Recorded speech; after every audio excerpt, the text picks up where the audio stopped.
La crise actuelle se terminera un jour, laissant derrière elle d'innombrables victimes et quelques rares vainqueurs. Pourtant, il serait possible à chacun de nous d'en sortir dès maintenant en bien meilleur état que nous n'y sommes entrés, à condition d'en comprendre la logique et le cours, de se servir des connaissances nouvelles accumulées en maint domaine, de ne compter que sur soi, de se prendre au sérieux, de devenir un acteur de son propre destin et d'adopter d'audacieuses stratégies de survie personnelle.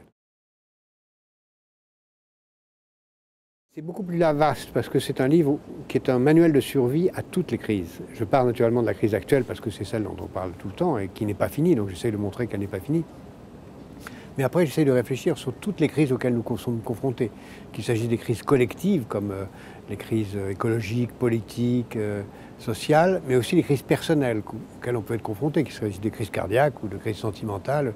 Et j'essaie de comprendre quelles réactions on a face aux crises, que ce soit des réactions de résignation, de révolte, d'exaspération, et aussi tout simplement des réactions de survie. Parce que par rapport à la crise actuelle, on se pose, et moi aussi, la question de savoir quelles réformes faut-il faire pour que ça n'ait pas lieu.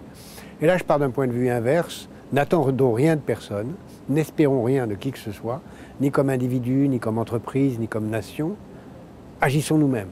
Qu'est-ce qu'on peut faire soi-même pour survivre à toutes les crises ?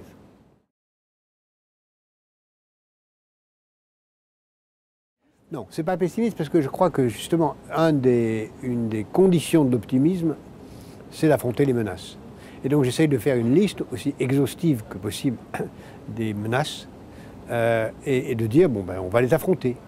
Si on n'a pas conscience des menaces, on ne peut pas se mettre en situation de ne pas avoir peur d'elles. Donc il faut faire la liste, mais savoir que toutes les crises dont je parle là sont parfaitement surmontables à condition d'appliquer des principes du genre de ceux que j'élabore ici. Bon, on est tous confrontés à une crise, c'est qu'on va tous mourir, donc, sauf l'espèce humaine qui pourra peut-être survivre, mais les entreprises meurent, les nations meurent, et donc ce qu'on peut faire le mieux, c'est retarder cette mort et créer les conditions pour que notre vie soit la plus pleine, la plus dense, la plus longue, la plus intense possible.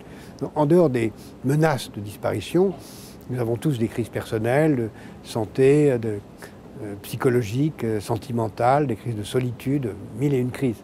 Si on regarde que les crises collectives, je pense qu'il y a deux crises majeures qui sont devant nous, qui sont d'une part la crise écologique, qui est extrêmement grave, qui à mon avis est beaucoup plus grave d'abord pour les océans et puis ensuite pour l'humanité, et puis la crise sociale liée à la pauvreté à travers le monde, qui sont les deux grands fossés, les deux grands ravins qui bordent l'autoroute où nous croyons être tranquilles.